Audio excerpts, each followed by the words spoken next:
నమస్కారం, welcome to Suman TV.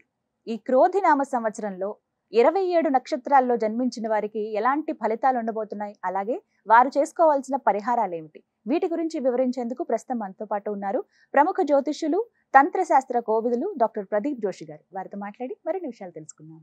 గురుగారు నమస్కారం అండి. శ్రీమాత్రే నమః. గురుగారు, ఈ క్రోధి నామ సంవత్సరంలో పునర్వసు నక్షత్రం వారి జాతకం ఎలా ఉండబోతోంది? ప్రత్యేకించి మంచి ఫలితాలు వాళ్ళు పొందుకోవాలంటే గనక ఎటువంటి పరిహారాలు చేసుకోవాలంటారు? నక్షత్ర ఫలితములను ఉంటాయి. ఒకటి మనం గుర్తుపెట్టుకోవాలి, చాలా మందికి వాళ్ళ జన్మ నక్షత్రం ఏందో కూడా వాళ్ళకి తెలియదు. మీ జన్మ నక్షత్రం ఇంపార్టెంట్. ఇప్పుడు నేను చెప్పేది ఏది, జన్మ నక్షత్రం, నామ నక్షత్రము కాదు. నామ నక్షత్రం వేరు, జన్మ నక్షత్రం వేరు. నామ నక్షత్రానికి ఏ రాశి ఫలాలు గాని, ఏ గోచార ఫలితాలు గాని వర్తించవు. పేరు పేరే, పేరులో కొంచెం బలం ఉండాలి, అంతకుమించి ఏం లేదు. అది న్యూమరాలజీ అనుకోండి. నేను చెప్పేటువంటి పరీక్ష ఏవైతే నక్షత్ర ఫలితాలు ఏవైతే ఉన్నాయో ఇవి జన్మ నక్షత్రం అయితే తెలుసుకోవాలి. మీ జన్మ నక్షత్రం మీకు తెలియదంటే నా వెబ్సైట్కి విజిట్ అవ్వండి. అక్కడ మీ date of birth, time, place అన్ని కూడా ఎంటర్ చేయండి. మీకు మీ యొక్క జాతకం మీకు ఈమెయిల్లో PDF రూపంలో వస్తుంది. ఇది 500 పేజీలకు పైగా వస్తుంది. డే టు డే రిపోర్ట్ తో సహా వస్తుంది. అంటే ఈ రోజు ఏం జరగబోతుంది, రేపు ఏం జరగబోతుంది అనేది సూచన ప్రాయంగా డే టు డే రిపోర్ట్ తో సహా వస్తుంది. సో అది మీరు స్వీకరించవచ్చు. మీ జన్మ నక్షత్రం అక్కడి నుంచి తెలుసుకోండి. పేర్లను బట్టి ఇప్పుడు శ్రీనివాస్ అని పేరు ఉంటుంది, అందరు తులారాశి అని చెప్పేస్తారు. కాదు. ఇప్పుడు వెంకటేష్ అంటారు, వేవో కాకి మృగశిర నక్షత్రము అంటే ఇది మిథున రాశి అని చెప్పేస్తారు. కాదు. సో ఇలా పేరును బట్టి మీరు రాశులు చెప్పుకోకండి, నక్షత్రాలు చెప్పుకోకండి, దాని ఫలితాలు ఉండవు. సో ఇప్పుడు ఈ సంవత్సరము క్రోధినామ సంవత్సరంలో ఒక్కొక్క నక్షత్రం వారికి ఎలా ఫలితాలు ఉన్నాయో చెప్తాను. అందరూ జాగ్రత్తగా వినండి. మీ జన్మ నక్షత్రాన్ని బట్టి మీరు నోట్స్ రాసుకోండి. పునర్వసు నక్షత్రం, పునర్వసోర్ అదితి దైవత్తి అంటారు. పునర్వసు నక్షత్ర జాతకులకు దేవతలకు తల్లి అయినటువంటి అదితి దేవి వీళ్ళకి అధిష్టాన దేవత. అందుకే ఇది కూడా రిచ్ నక్షత్రమే. పునర్వసు కూడా రిచ్ నక్షత్రం. మా నాన్నగారిది కూడా అదే నక్షత్రం. చాలా ఉదారమైనటువంటి బుద్ధి ఉంటుంది, చాలా ప్రేమగా ఉంటారు, అందరికీ చేస్తానే ఉంటారు. వీళ్ళ జీవితం ఏంటంటే కొవ్వొత్తి లాంటి జీవితం వీళ్ళది. కొవ్వొత్తి ఎట్లాగైతే కరుగుతూ అందరికి వెలుగునిస్తుందో మోస్ట్ ఆఫ్ ద పునర్వసు నక్షత్ర జాతకులు కూడా అంతే ఉంటారు. ఈ సంవత్సరము పునర్వసు నక్షత్ర జాతకులకు మాత్రం రుణయోగం ఉంది, అదే విధంగా ధన నష్ట యోగము ఉంది, అదే విధంగా అనారోగ్య యోగము ఉంది. వీళ్ళకి ఈ సంవత్సరము శుభాలు తక్కువ, 20% మాత్రమే శుభాలు, 80% నష్టాలే ఉన్నాయి. ముఖ్యంగా నేను ఇప్పుడు మిథున రాశి, నేను ముఖ్యంగా ఇప్పుడు చెప్పేది ఏంటంటే పునర్వసు నక్షత్రం అని చెప్పేది ఏంటంటే, మీరు యంగ్స్టర్ అయ్యుండి ఇప్పుడే 22 ఏళ్ళు 23లో ఉన్నారు అంటే ఈ సంవత్సరం అప్పులు చేయకండి. ఈ సంవత్సరము ఏదో ఒకటి జరుగుతుంది, నీకు అప్పులు చేయమని అంటారు, ఇల్లు కొనుక్కోరా, ఇది చేసుకోవాలని అంటారు. 26 ఏళ్ళ లోపల ఉన్నటువంటి వాళ్ళు అప్పులు చేయకండి. ఎందుకోసమంటే మీరు అప్పు చేశారనుకోండి, మీరు రాబోయే 12 సంవత్సరాలు మీ జీవితాన్ని తాకట్టు పెట్టేట్టు లెక్క. అందుకోసమంటే ఆ ఇల్లు ఉంటుంది సరే, ఆ ఈఎంఐలు కట్టడానికి మీరు ఇంకా పడే కష్టానికి మీకు వచ్చే రాజయోగాలు కూడా రావు.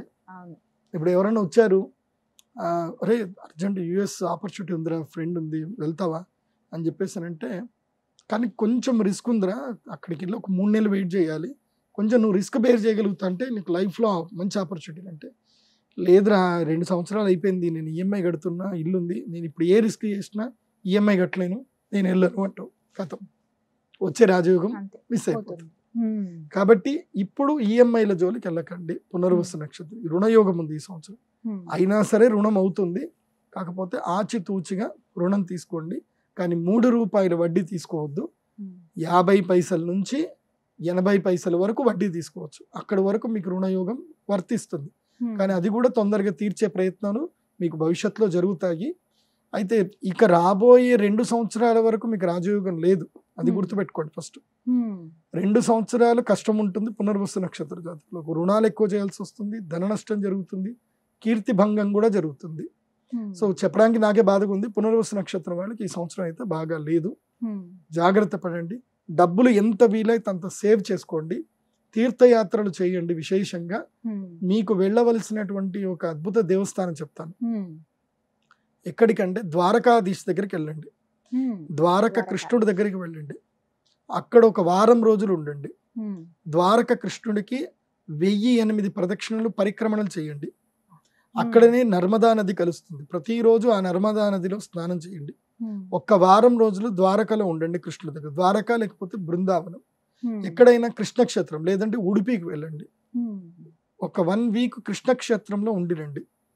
ఇంకా నేను చెప్పిన ఫలితాలన్నీ తూచు ఇట్లా ఉఫ్ అని ఊస్తే ఇట్లా ఎగిరిపోతాయి కదా ఈకల రెక్కలన్నీ, అట్లా మీకు అవన్నీ ఎగిరిపోతాయి. సో కృష్ణుడి యొక్క శక్తి, కృష్ణశక్తి, కృష్ణశక్తి పొందండి. వీళ్ళు మా శ్రీచక్ర పీఠంకి అక్షయ తృతీయ రోజు వచ్చినా రాకున్నా పెద్దగా పరకెంబడదు. ఎందుకోసం అంటే మీ శరీరాన్ని పూర్తిగా మీరు సేవకు పెట్టాలి.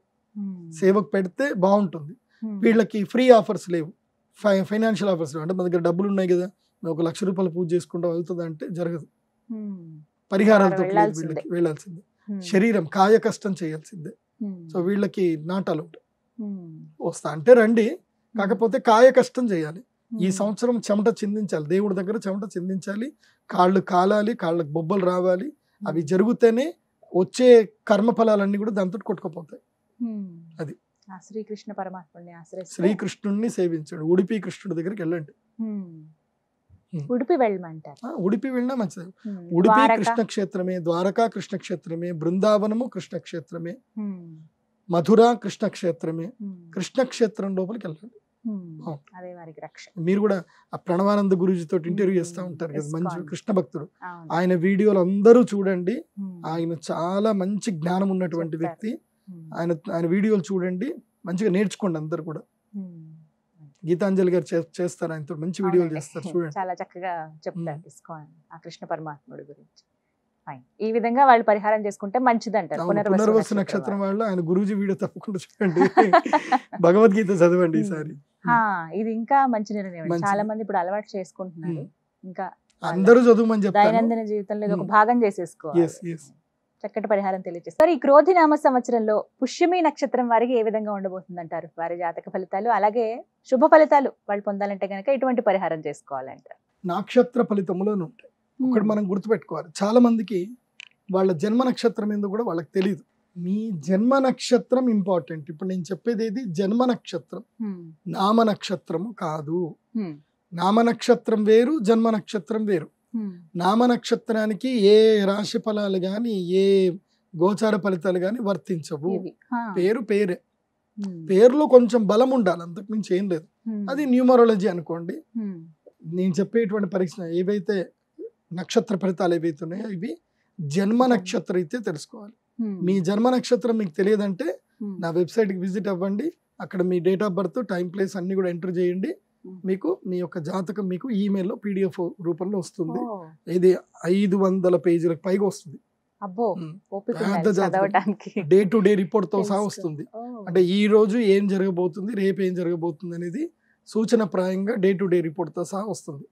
సో అది మీరు స్వీకరించవచ్చు. మీ జన్మ నక్షత్రం అక్కడి నుంచి తెలుసుకోండి. పేర్లను బట్టి ఇప్పుడు శ్రీనివాస్ అని పేరు ఉంటుంది, అందరు తులారాశి అని చెప్పేస్తారు. కాదు, ఇప్పుడు వెంకటేష్ అంటారు, వేవో కాకి మృగశిర నక్షత్రము అంటే ఇది మిథున రాశి అని చెప్పేస్తారు. కాదు. సో ఇలా పేరును బట్టి మీరు రాశులు చెప్పుకోకండి, నక్షత్రాలు చెప్పుకోకండి, దాని ఫలితాలు ఉండవు.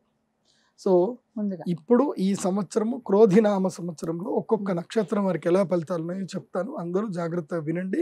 మీ జన్మ నక్షత్రాన్ని బట్టి మీరు నోట్స్ రాసుకోండి. పుష్యమి తిష్య నక్షత్రం అంటారు. అంటే ఇది సూర్యగ్రహానికి సంబంధించిన మహాద్భుత నక్షత్రము. ఆకాశంలో చాలా దేదీప్యమానంగా వెలిగే నక్షత్రం. అయితే ఈ నక్షత్ర జాతకులకు ఈ క్రోధినామ సంవత్సరంలో 2024-25 ఈ సంవత్సరం మొత్తం మీద నంబర్ 1 పొజిషన్లో ఎవరున్నారు అంటే పుష్యమి నక్షత్రం.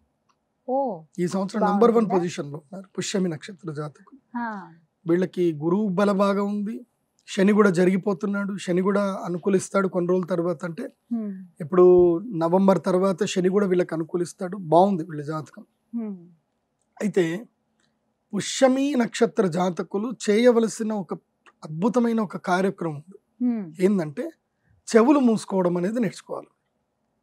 చెవులు మూసుకోవాలి అంటే ఎవరు ఏది చెప్పినా వినకండి, మీకు నచ్చినది మీరు చెయ్యండి. చెప్పుడు మాటలు అస్సలు వినకండి. అనుమానం అనేటువంటి దాన్ని ధోరణిని వదిలేయండి. ఇవి వదిలితే పుష్యమ నక్షత్రం వాళ్ళు అదృష్టవంతులు.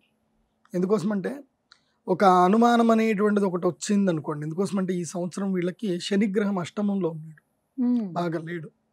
అనుమానం అనే పిచ్చోడు పడుతుంది. కుటుంబంలో సంసార జీవితంలో అనుమానం అనేది వచ్చింది అనుకోండి, ఇంకా రాష్ట్రం ఇంకా జీవితం ముందుకెళ్ళదు, వెనక్కి వెళ్ళదు, ఇంకా అక్కడనే స్ట్రక్. కాబట్టి అనుమానం అనేటువంటిది తెచ్చుకోకండి. అది అబ్బాయిలు కానీ అమ్మాయిలు కానీ. అనుమానం వచ్చిందా అంటే దాన్ని క్లారిఫై చేసుకునే ప్రయత్నం కూడా చేయకండి.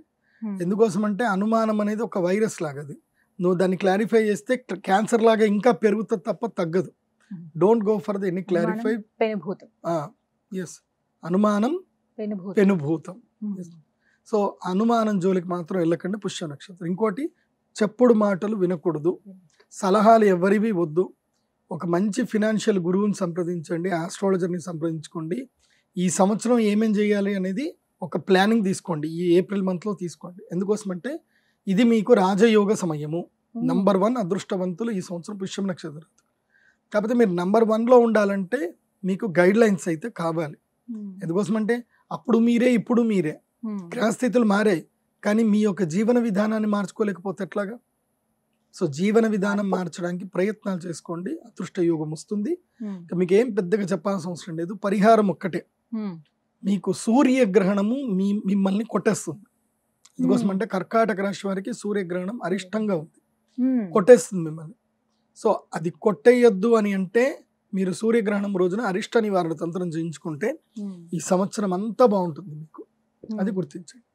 తర్వాత రెగ్యులర్గా హనుమాన్ చాలీసా చదవండి. శని మహాదశ కాబట్టి శని బాగా లేడు కాబట్టి ప్రతిరోజు ఓ హనుమాన్ చాలీసా చిన్న బుక్ దొరుకుతుంది. ప్రతిరోజు జయ హనుమాన్ జ్ఞాన గుణ సాగర జయ కపీశతిహు లోకవు జాగర్, చక్కగా ఓ 15 నిమిషాలు అయిపోతుంది. 10 నిమిషాలు మంచిగా చదువుతుంటే ఆ హనుమాన్ చాలీసా ప్రతిరోజు నిత్యం చదువుకోండి. ఈ సంవత్సరంలో మిమ్మల్ని కొట్టేటోళ్ళు ఉంటారు చెప్తున్నా. చెవులు మూసుకోవాలి, ఎవరు చెప్పిన మాటలు వినొద్దు అంటారు. నీకు నచ్చింది నువ్వు చేసుకుంటూ పోతే. పుష్యమి నక్షత్రం వారు ఈ సలహా మాత్రం పాటించాలంటారు. చక్కటి పరిహారం కూడా తెలియజేశారు గురుగారు. నమస్కారం అండి.